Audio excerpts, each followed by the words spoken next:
拍拖聖地啊，好地方啊，幾多人喺度影相，帶埋個女朋友。相聖地係要啱啱熟嘅，佢時候會揀過呢嚿唔熟嘅，費事掂佢。呢嚿可以嘅，咁嗱呢啲咪得啦。咁啊，我曾經講過好多次啦，好多觀眾都唔知道。兩間旅行社我推薦咧，第一個咧就係呢個廣東中旅，廣東中旅。呢個係如意坊地鐵站，呢度係做咩啊？哦，11啊。站啦，嗱，你睇下呢啲藍色。仲未開始，冇咁快。我哋去邊個站口出啊 ？B 出口啊，睇下先。各位觀眾大家好，我而家所在地位置咧就係如意坊地鐵站啊。咁我哋咧就去睇日落，哇，非常之浪漫啊嚇！一個叫做火車博物館嘅地方。咁啊，嗰度有幾個火車頭擺住喺度。其實火車咧對於我哋嚟講咧就唔係咩新鮮事嚟，因為佢都講過屋企樓下有火車，即係睇咗30幾年啦，即係咩車頭我都見過晒，能夠行得到嘅。咁但係重點就係睇日落咯。係啊，而家差唔多5點，睇怕日落都要等一等先。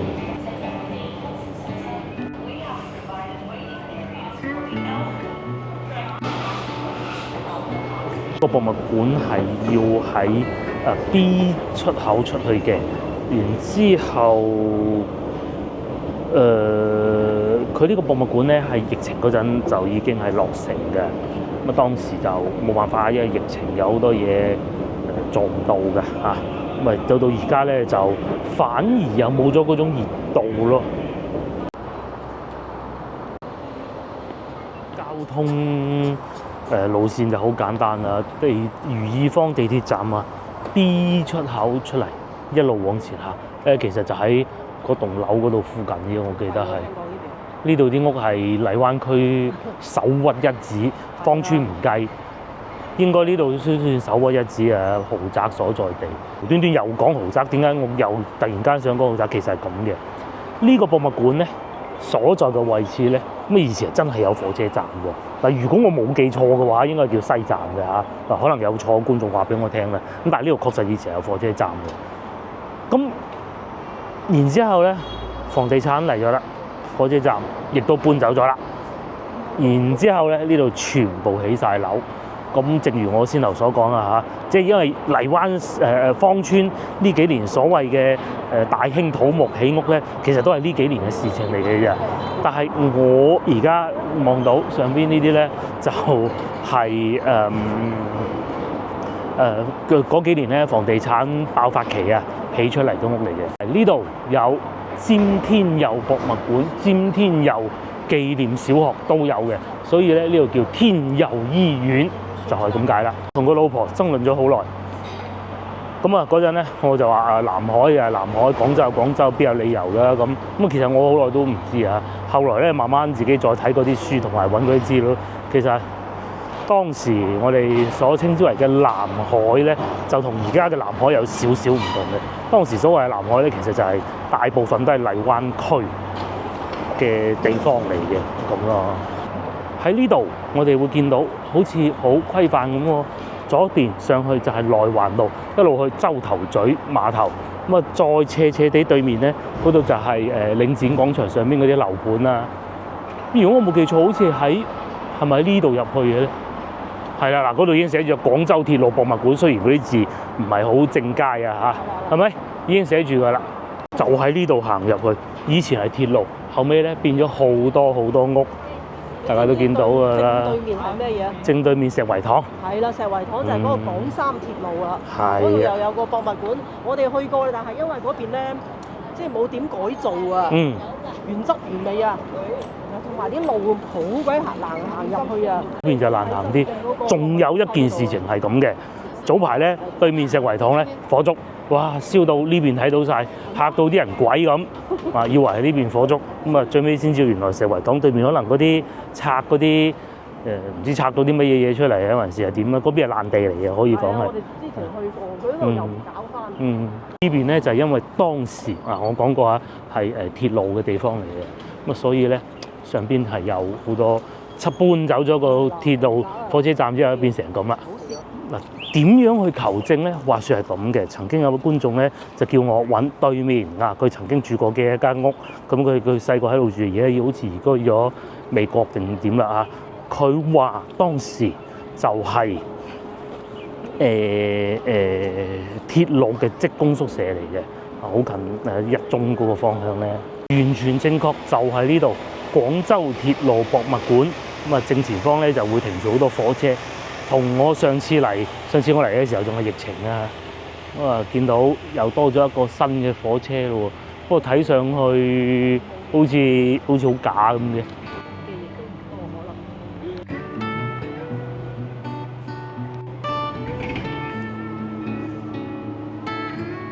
呢個火車頭一睇就知係假㗎啦，佢個車廂都唔係咁嘅，呢個係假嘅。因為我都坐過復興號啦，呢個就係模型咯。左邊呢個就真㗎啦，呢個係地下都仲有鐵軌嘅。上邊係講啲咩咧？我哋唔入去住，我大概估到佢裏邊講咩。左邊呢個就有趣啲啦，呢個嘅車廂係好細，呢個似係運一啲牲口嘅。呢個係棚車啊，叫做咁啊，自行研製，最高時速75公里咯。咁以前咧喺石圍塘嗰邊啊，係會有火車坐去三水啊，廣三鐵路嘅。而家去三水，而家揸車我一陣唔到啦。但係當時就梗係要有火車先得啦。仲有好多貨車車廂擺咗喺呢度喎。咁嗱，火車嘅歷史咧，其實係分咗幾段嘅。我哋而家見得到嘅絕大多數咧都係電氣化㗎啦。好似面前呢啲車廂咧，大多數都行電氣化。咁但係你話拉翻上去行煤嗰啲得唔得咧？燃油嗰啲得唔得咧？應該都得嘅。話說我女出世嗰年咧，南方地區發生咗好嚴重嘅雪災，喺湖南省嗰度啊，但係廣東同埋湖南嘅交界咧，咁啊嗰啲雪啊凍住咗個火車上邊嗰個電纜啊，咁啊電氣化就用唔到啦。咁啊最尾係點樣解決咧？就係用煤或者用燃油嗰啲，即係用非電氣化嘅火車嚟解決咯。而家人類其實都係幾脆弱㗎。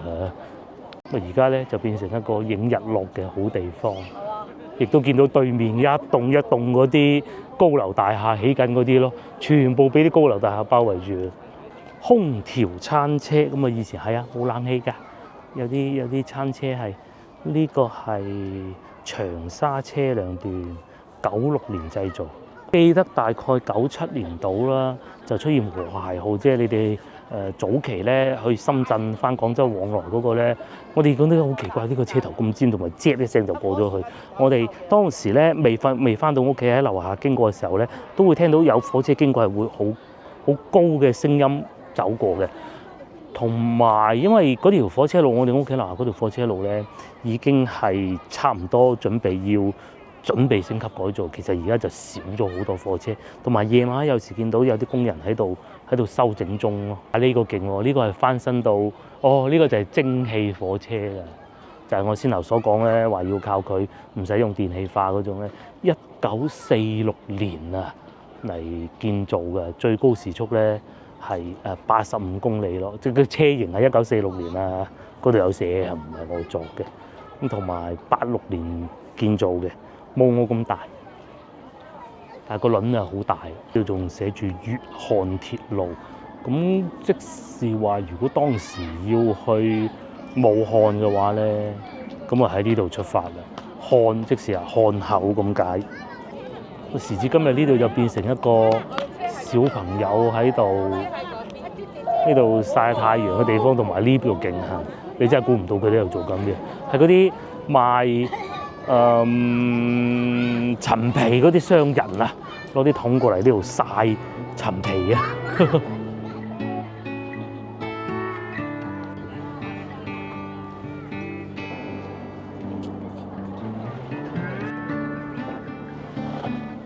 講下具體位置。上一集咧，我哋就喺嗰個方向，可能攝影機未必夠長距離睇得清楚。嗰個位置就係洲頭咀碼頭。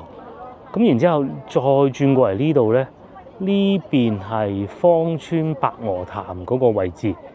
咁啊，再過嚟呢度應該係近石圍塘噶啦，我估計。咁啊，以前咧啲交通樞紐咧就全部喺晒呢度咯。船啊、碼頭啊、火車站啊，除咗機場就唔喺度嘅嚇，冇乜可能。考下大家嗰個年代啊嚇，機場喺邊咧？大家估下，你真係估唔到嘅。有兩個，最舊嘅咧喺燕嶺路啊，即係大概係廣州東站咁上下。因為我講一個你哋識嘅位置啊，其實仲會再遠啲嘅嚇，燕嶺路。咁咧，然之後慢慢時間往後移咧，就去你真係估唔到天河體育中心。咁呢啲咧我都係未見過嘅嚇。喺呢個時候個老婆又唔見咗啦，唔知去咗邊。佢着到黑媽媽咁，揾佢唔到啦。哦，喺呢度前面嗰度，以前而家已經冇咗啦。我去過睇過，喺嗰個位置係有船坐過去對面石圍塘碼頭啊。不過咧，而家已經撤銷咗。再往前行少少嗰度，我哋已經可以見得到。中山八路啊，珠江大橋㗎啦。我咪講過附近嘅樓盤都好貴嘅，咁大多數剩翻嘅都係二手盤嚟㗎啦。但打開 app 一睇，又唔係好駭人聽聞啊！珠江御景1號二手啊，講緊係賣緊呢個價錢啫喎，合理啊！5萬蚊一平方米，咁啊實際落到去啲戶型啊。100萬咯，譬如好似呢個咁36000幾咋，咁啊合理啊呢個價錢啊，50平方米即係500尺180萬。咁你話能唔能夠望到咁嘅光景咧？我覺得係唔得㗎嚇，望光嗰啲肯定係要嗱，譬如好似上邊呢一個咁啊，要去到240萬，咁啊爭咗5000蚊咯。咁啊睇你喜唔喜歡睇光，你話唔得，我一定要睇光，咁啊俾多5000蚊1平方米嚇。但係如果你話落少少嘅，好似呢啲180萬都有交易喎。不過咧佢係公寓嚟嘅，講清楚先嚇。大家睇住全部都係有寫住㗎嚇，公寓 OK， 但係唔係公寓就刺激啦，係咪？係咪好刺激咧？咁你話如果淨係住嘅話，其實我覺得都 OK 嘅。不過呢啲嘅面積大啲嘅，1000零萬啫嘛，都係6萬幾蚊1平方米已經算平㗎啦，500幾萬啊！咁睇你點睇啦嚇。住咁靚，但係又要住喺呢度附近，一去到後邊呢啲南站新街小區就係呢度啦。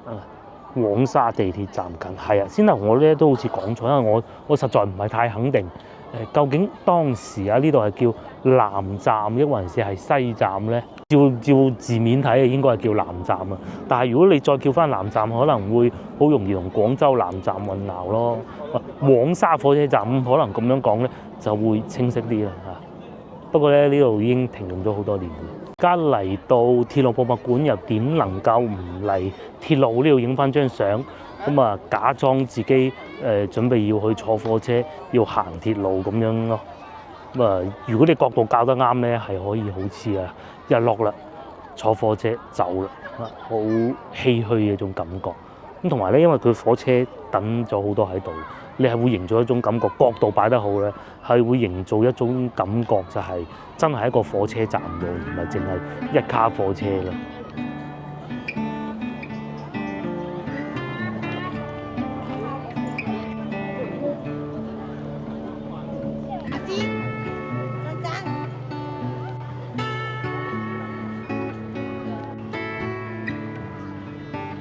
個拍拖聖地啊，好地方啊，幾多人喺度影相，帶埋個女朋友。影相聖地啊！係，唔使話下下要咁物質主義，全部都要去鋸扒噶嘛。唔使錢嘅嘢先係貴啊！係啊，唔使錢先貴。嚟呢度影完，跟住咧你就過去沙面島鋸扒啦。到咧又係影相嘅好地方，喺呢度行過去咧，好鬼近嘅啫，行10零分鐘啦。熱天會行得辛苦啲嘅嚇，到而家呢個時間行得一啲都唔辛苦。去沙面島影埋佢啦，咁成條線路啲後生仔咪識 plan 咯。哇！喺呢度去完先，又影完先，再過沙面島咁啊行下，咪飲杯咖啡啊，幾浪漫啊！乜嘢？有條船經過，咁啊仲要睇埋日落先過去啊！睇埋日落，睇下河景、江景，係啦，幾好。呢個博物館咧，其實仲有好多室內部分㗎。我哋而家企喺呢度咧，係唔需要門票預約啊，什麼都不用嘅。咁啊，可能夜晚黑嘅保安哥哥會叫佢哋走㗎，我唔知啊。但係咧，佢都一樣有室內部分咧喺前邊呢啲地方。咁而家咧已經係過咗5點，肯定不能進去了。啊，已經關門鐘。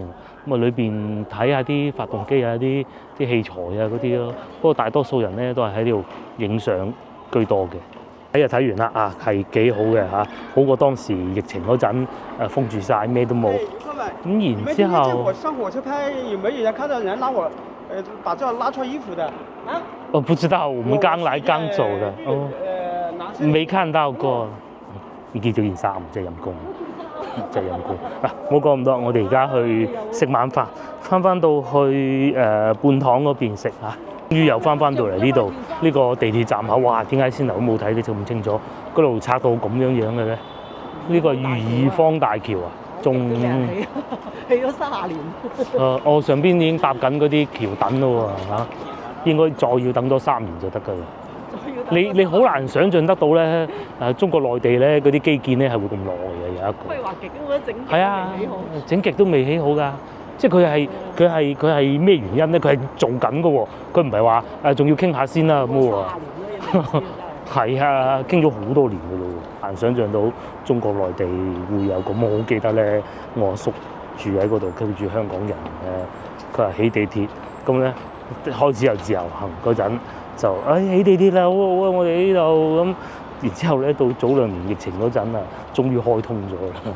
落嚟我哋經過多寶路去市場買少少餸啊，買俾個女嘅牛肉，咁啊再過去食晚飯嘅。係啊，又去買餸啦我哋。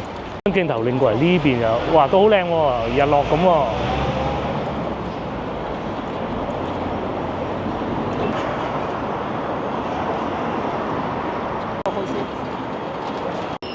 前邊就係多寶路嘅，咁呢度有個地鐵站新起好嘅，就仲有大概15日左右啦，就可以用得到啦。都冇15日啦，10幾日、12、13日到啊用㗎啦。應該係11號線吧，即係嗰個環迴線嗰個咧，大家都好期待啊！有一個站，怪唔得當時封住嗰個嚟係究竟係做乜嘢嘢咧？而家終於知道啦，塞啊，係啊，係啊。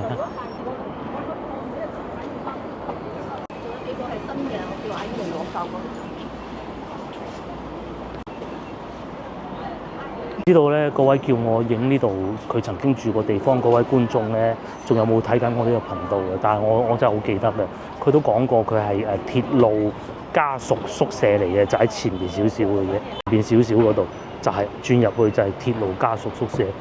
大家諗唔諗到而家已經變成咁啊？咁但係前邊咧一樣有廣州第一個西醫醫院嘅，婦產科醫院唔係西醫醫院。新潮嘅嘢出現都係喺廣州，譬如話火車站啦，婦產科醫院啦，鋪都冇間啊，先頭都開唔到。你一嚟到呢度就即係呢啲券冇啊，後少少先係好多鋪。嗰啲阿姨啊拎住啲餸啊，買完咁啊經過咯。本地人都會，因為喺嗰度買得起嗰啲2000萬一間咁。係，都唔係本地人嚟嘅。好少。好少。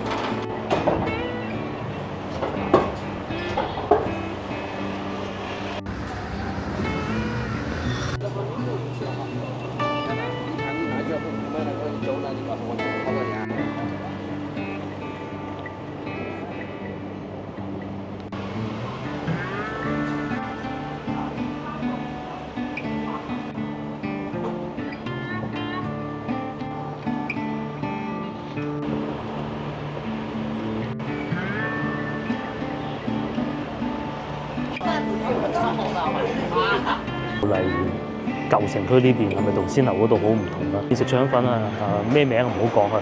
我第一次去食，哇！即係無與倫比，即係你揾唔翻嗰種味道，嗰種懷舊嘅感覺咧係食唔到。跟住早排同我老婆去食，唉，真係好失望。可能朝頭早會好啲咯。仲有呢個千里區故居啦。咁啊喺呢度咧，附近係會寫住好多呢啲牌㗎嚇。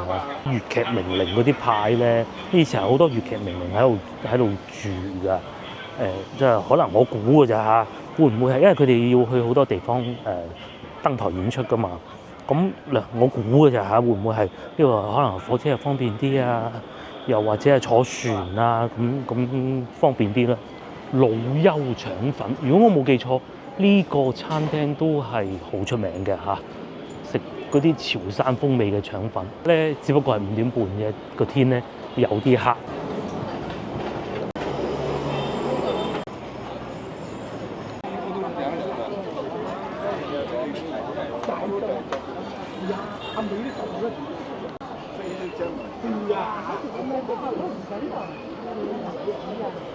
前邊呢個多寶路市場買餸啊，咁啊，但係我哋其中一個最愛嚟嘅。而家不能去西朗市場咧，就多啲喺市區買咯。對面呢個雲吞麵鋪我又食過，都正常表現啦。我哋又未食過，但係好似夜晚黑時段唔算太火爆喎。夜晚都有飲茶嘅，朝頭早可能會好啲。買餃子都係買餃子同埋雲吞啊。買餃子都係21蚊啦。呢個係咩啊？買2斤送半斤，星期3優惠都可以啊！買定啲擺喺屋企。週3與元日全日餃子雲吞買2斤送1斤韭菜。韭菜好食梗係啦，個女唔中意食啫嘛。但係我最中意食韭菜，韭黃或韭菜都得。仲有香芋鮮肉餃，又再好啊！一個韭菜，一個香芋，有着數咧就買得多啦。哇！買咗40幾蚊，不過其實都抵嘅。炳記啲出品都唔錯，又有雲吞，又有餃子，又有水果鋪喺市場門口就有。我哋再買埋啲芫茜同埋牛肉就差唔多。佢食芫茜嘅咩？咩啊？哦，小松樓1蚊一隻，每位限一隻。西涌就呢度啦。收工時段買餸果然係快，再買啲牛肉。咁咧係嗰啲最好買翻潮汕嗰啲老闆喺度切嗰啲啦，好似呢啲咁都可以嘅。要唔晒？要幾多？要唔晒？唔晒啊！你買幾多斤啊？要半斤到。幫我切埋得唔得啦？好，啱好啦，31蚊。呢乾水啊，老闆好刀工，幾靚，31蚊嗰嚿牛肉。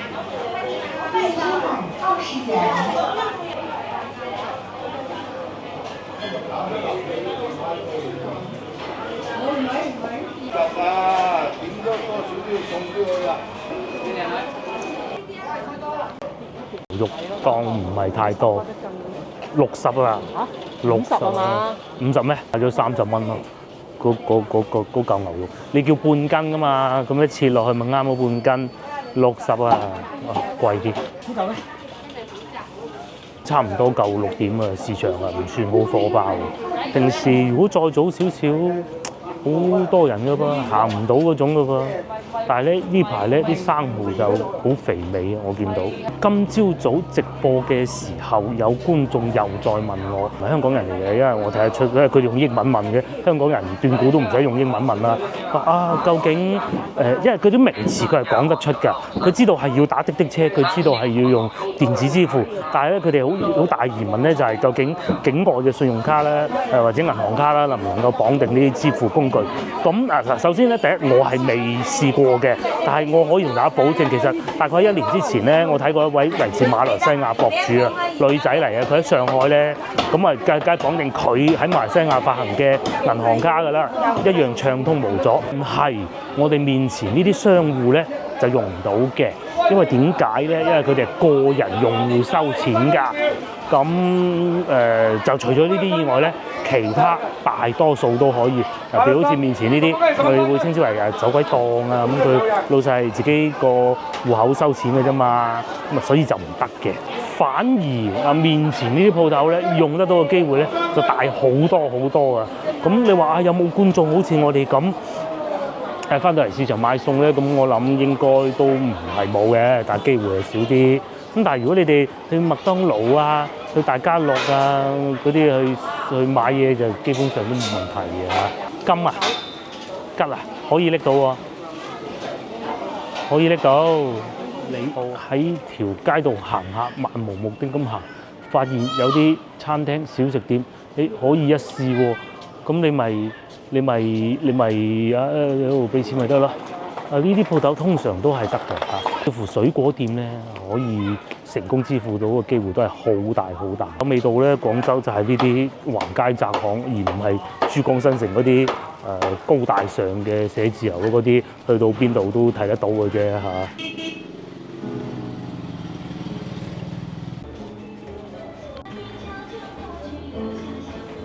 以前呢度咧已經係買少見少㗎啦，好多咧因為荔灣區係準備打造成為一個旅遊區啊，所以咧有好多都會翻新過。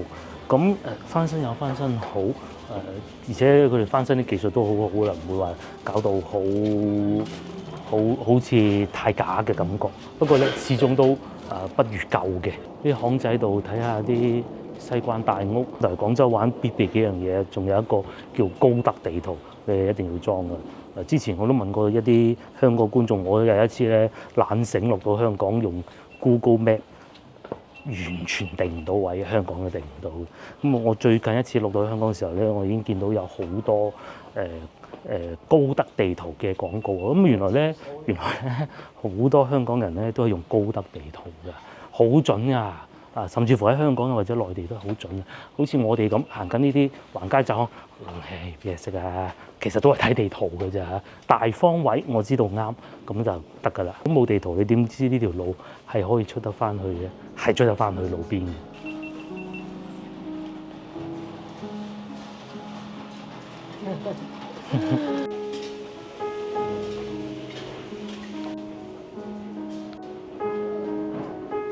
好似呢個時間咁喺條巷仔行下，聽下啲阿姨剁肉餅啊、炒餸啊咁嗰啲屋企飯嘅味道咧，係咪諗起都嘴喐啊？又係麻石磚，跟住阿姨踩單車經過，有麻石磚呢條路又唔踩得快。又睇下啲西關大屋裏邊係又有人住嘅，有啲又有趟木籠屋。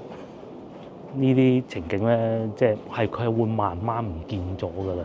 隨住個城市發展，咁而且咧，仲有件事情就係就算係物件喺度咧，人咧都可能會變㗎。咁呢種情景咧就記住有時間翻嚟睇下。而且咧上邊喺度掛晒衫，喺度晾衫啊，呢啲情景咧又係買少見少啊。以後俾唔俾咁做都未知啊！度咁靚嘅，呢個係酒店啊、民宿啊、教堂啊，哦係喎係喎，鳳元堂喎，咁靚喎，因為差唔多聖誕節咯，係啊，十普堂唔係鳳元堂，更正嚇。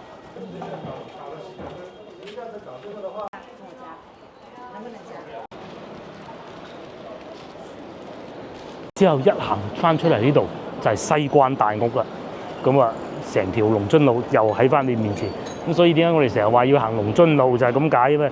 平時咧個人懶啊，中意行大路，其實巷仔裏邊係好多嘢行㗎。睇下小朋友放學啊咁，咁喺呢個方向一路行過去咧，就可以去得到我哋今晚想食飯嘅地方啦，莫大墓。咁又或者泮溪酒家啊、廣州酒家都喺呢個方向嘅。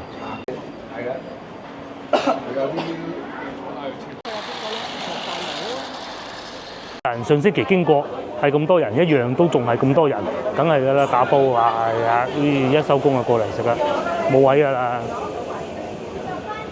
我中間就出發咯，隔離呢度繼續都係打煲嘅，都係冇位嘅。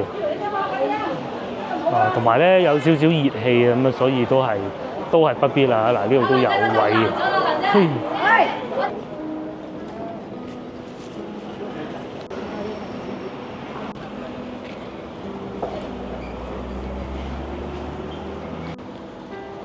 快又嚟到睇龍船嘅好地方。咁啊，如果去到端午節咧，呢度就可以睇龍船啦。到夜晚啊咁靚咯，呢個叫文塔。會啊，梗係翻嚟荔灣區玩，唔係應該咁講。有機會翻嚟廣州玩，翻得嚟廣州最應該遊玩嘅地方就係荔灣區啦。而家越嚟越多嗰啲新派啊，又有餐廳，又有咖啡店咁咯。先頭咧，我哋咪見到有人划艇仔嘅，我嗰個遊船啊，咁啊呢度咧就會經過嘅，主要坐喺嗰個遊船嗰度，即係醫院門口咧咪有遊船嘅，佢就會經過呢度。呢度係上船嘅一個地方嚟嘅，嗰度就係上船嘅地方啦。咁另外一頭咧就去到嗰個叫做永慶坊啦。我哋飲茶好靚嗰間廣州酒家就係呢度啦。上邊嗰個位置，對面就係半雞酒家。如果大家粵菜都食到飽啦，咁啊又可以嚟星巴克坐下，飲杯咖啡啊，望下嗰個咁靚嘅園景咯。西關大屋裏邊咧，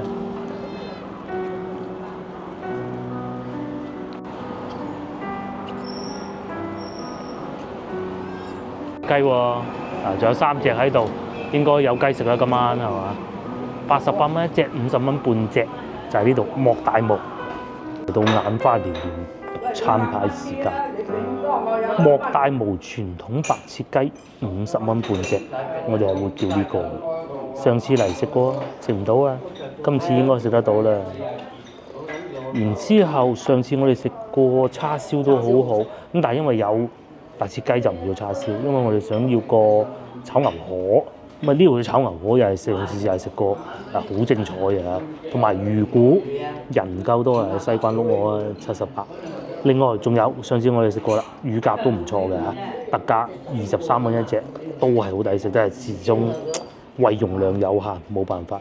今次咧主要係試白切雞，好多好有特色嘅、好傳統嘅點心啊，唔係點心，呢啲係菜嚟嘅。呢個係炒雞雜，咕嚕肉應該有馬蹄糕㗎。佢呢度冇寫。哦，呢度搞笑，清平雞咁樣寫。應該係師傅喺嗰度。係師傅喺嗰度出嚟嘅。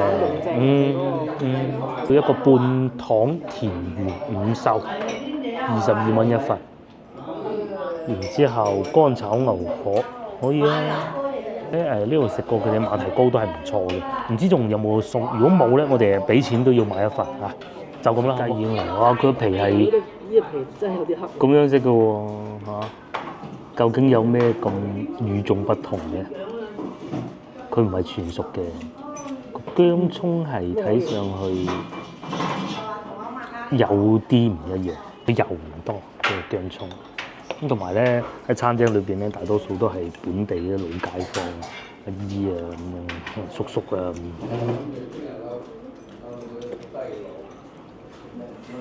味道都可以。個皮好爽脆，個皮非常之爽脆。呢部分咧就唔知係我揀嗰嚿原因咧，還是咩原因啦？佢係冇咁硬啊，個皮係非常爽脆，都幾蝦人食，係真係啱啱熟嘅。皮係好爽。我哋食咗幾十年白切雞，廣州人覺得佢有啲新疆。佢知道咩回事。嗰啲咧我睇啲評論話點解你哋廣州人食雞食生雞唔係生嘅。有個以前恒大隊踢波個巴西外援，許教授請佢去食餸食飯啊，咁啊梗係好靚啦。跟住一捧碟雞上嚟，嚇到嗰個外援鬼咁樣。佢話點解你廣州人食生雞嘅？係佢個滷水白滷水汁好好。我話佢滷水溝嗰時入落去，係溝亂咗。唔知點解，總之個皮咧就灰嘅，唔知點解啊。味道好食。即係你唔睇個賣相，淨係講咬口感，但就個雞種，都唔算肉肥雞，佢唔算話好實淨，係個薑葱好食。呢個又係一個可以用嚟撈飯嘅薑葱，佢唔多油啊，鹽去過嗰個有聯就係啦，有聯咧個薑葱啊就係最靚嘅，但係咧油啊多咗啲。呢個條件好油。呢度冇油，但係咧一樣係咁好碎。佢啲薑蓉都好碎。點樣判斷一個薑蓉好唔好？我認為嘅嚇，我自己嘅食法就係佢可唔可以用嚟餸飯？呢個係可以，空口食都唔會太鹹啊。即係你亦都係每樣配料嘅味道都食得翻，有薑嘅味道啦、葱嘅味道啦，都食得翻。繼續食啦，呢啲部位咧就真係生咗啲啊！老實講，幾廿年嗰啲老食客咁咪要食翻呢啲味道啦。好食喎。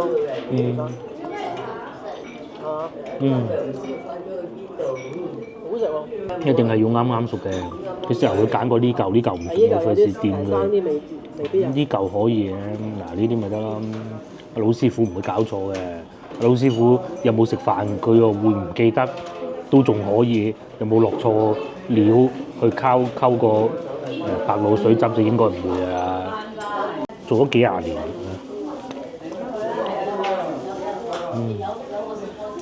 廣州咧就唔使話叫好多餸嘅，呢個咧就要叫嘅。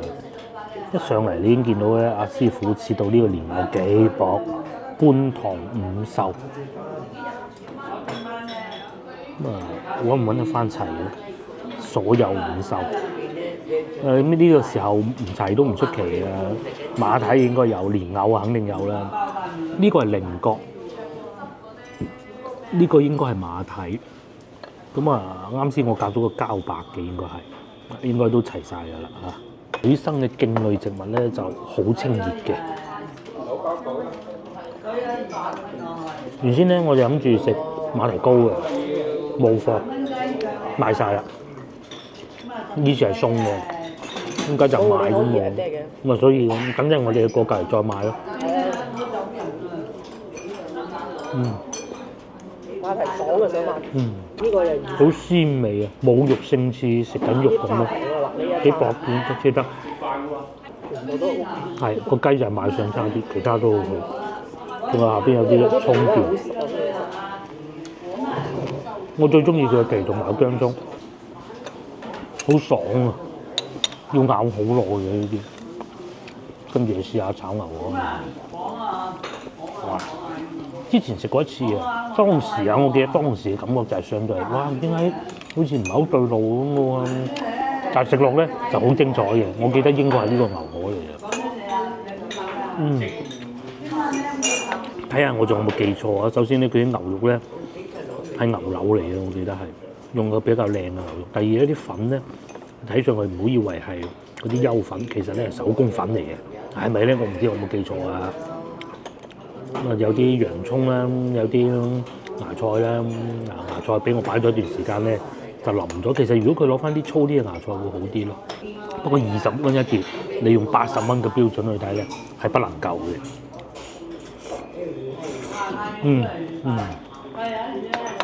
一樣係保留到嗰種咧炒牛河啊，嗰啲好高溫經過嗰啲粉嗰種鑊氣感覺。佢就保留到，同埋唔會好鹹。係又唔會好鹹，亦都唔好多油。同埋個牛肉係用牛柳嗰部分嘅，呢啲食多啲都唔會話身體太大負擔。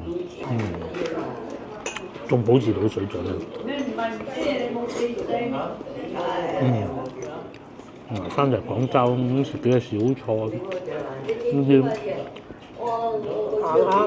人情味嘅小館咁啊幾好聽啊！啲阿姨傾偈，江邊行下，幾好，其實嗰度都幾好啊！今日行嗰度，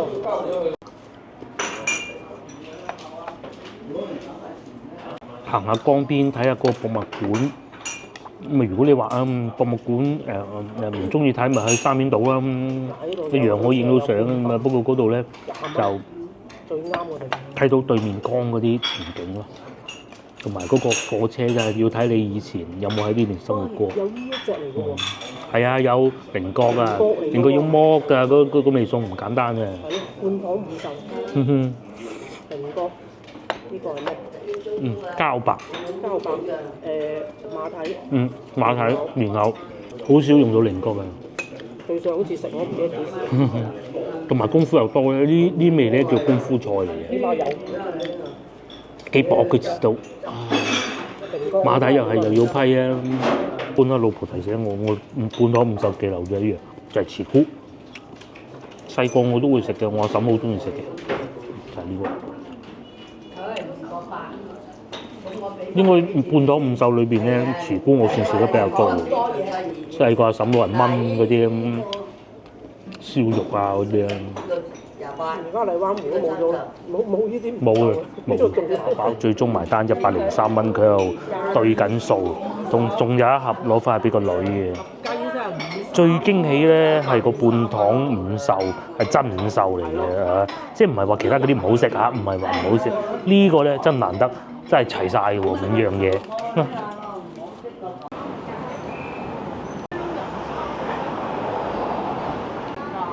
呢度真係超抵食88蚊添嘅嗰個仲要，如果唔食半湯五秀嘅話，嗰個係值得俾多少少錢試下嘅，抵食真抵食。裏邊咧大多數都係啲年長的食客咯。嗰種咧，即係你2、3個人嚟啊，仲啱，因為佢有啲係半份咁樣。係，佢唔係做到好大份，我哋好怕㗎。佢呢度幾好啊！我哋會買一個馬蹄爽，呢個得唔得？前邊嗰間啊又得。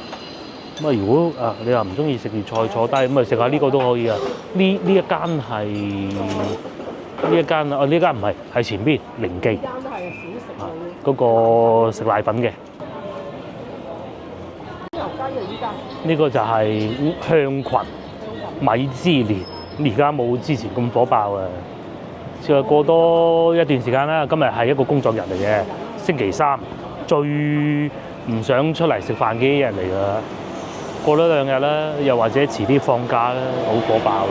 呢度咧就全熟雞啊，全熟嘅葱油雞。仲有呢個咧就係我好耐都冇嚟食過嘅靈記瀨粉，我記得㗎。中招之後好翻第一餐就係嚟呢度食㗎啦，好火爆啊！坐滿人喎，呢度嘅瀨粉係真係值得一試。除咗瀨粉，其他都好值得一試。有機會大家快嚟試下。如果你又唔中意坐低慢慢點餸嘅話，都係啲小食店嚟㗎啦。呢間係食粽嘅，個洋人喺度食粽煎粽。呢個開記甜品又有校長咁嘅嘛。對面咧就係道觀啊，好出名嘅仁威廟，夜晚都咁靚喎。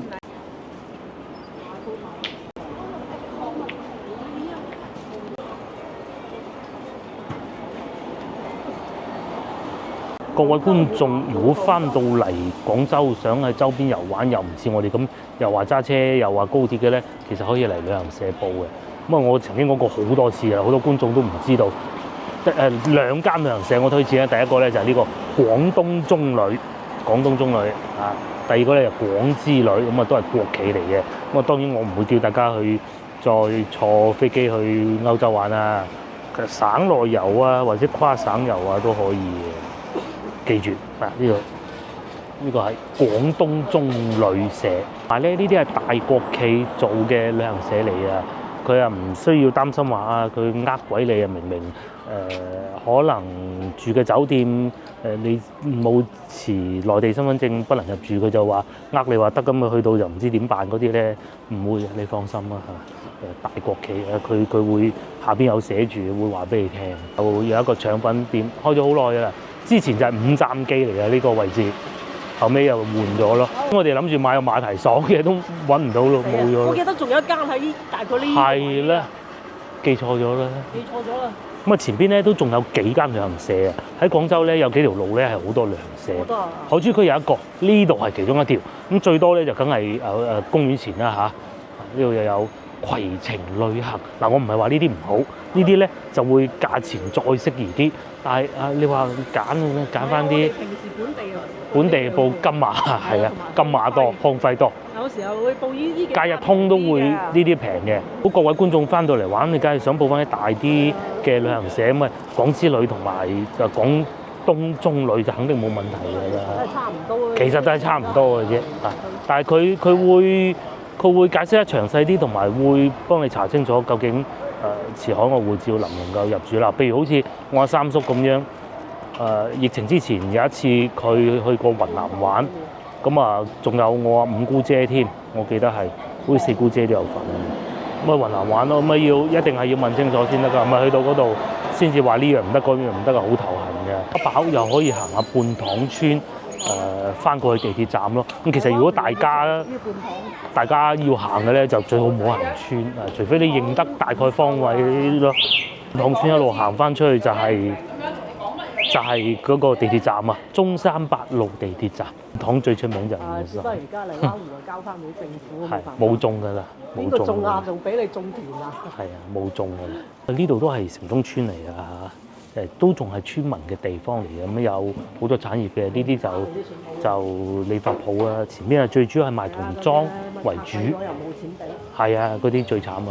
呢度有啲廣州村民咧，拆得比較後期嘅咧，就係黃埔開發區嗰啲，係啊，屋啊拆咗喎，錢啊唔俾喎，好鬼陰公，唔好講呢個話題啦。晚都幾旺啊，呢度又有。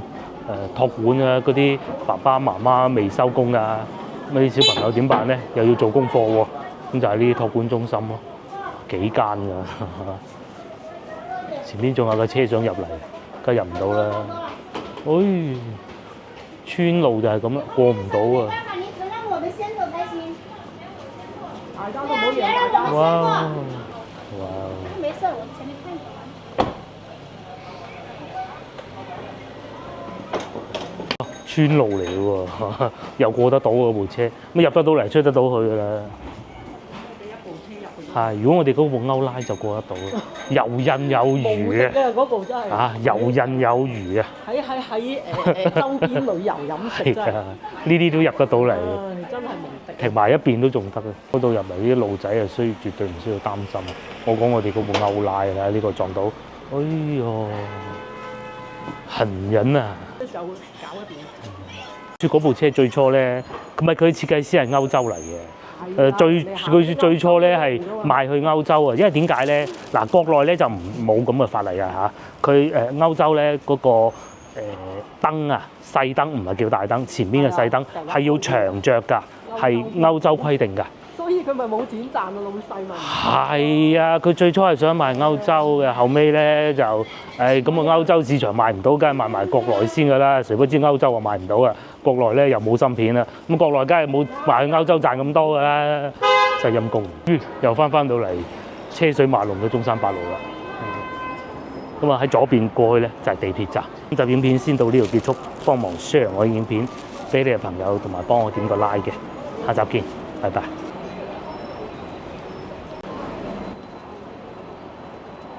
呢個就係地鐵線路度密麻。300幾個站啊，廣州有300幾個站。唔知㗎？唔知。包括連埋佛山。佛山都算都算㗎嘛。係啊，因為佢條線係通得到去佛山㗎嘛，即係佢要計埋呢一啲，即係佢佛山都有幾條咁嘅線㗎嘛，有300幾個站。咁啊，遲啲開埋一個圈咁啊，仲方便喎。因為佢呢度就係市中心嘅站啊，真係。連有啲城軌佢都寫埋㗎嘛。寫唔晒啲城軌冇寫啊！有一啲去到東莞嗰啲冇寫啊，其實都可以坐地鐵去。東莞都坐地鐵。係啊，係就係耐啲。中山又坐地鐵去大佬。中山未開通，遲啲先，不過都快㗎啦。第時咩？仲有條11號線未寫，過幾日啊開通啦。係啊，呢塊牌睇多幾日就搣㗎啦。就係最叻就起地鐵。好在嘅。真係好在起地鐵咋，所以先咁多人嚟咋。如果唔係變成第2個位置。呢邊車已經到啦，幾密嗰啲車都方便，冇錯。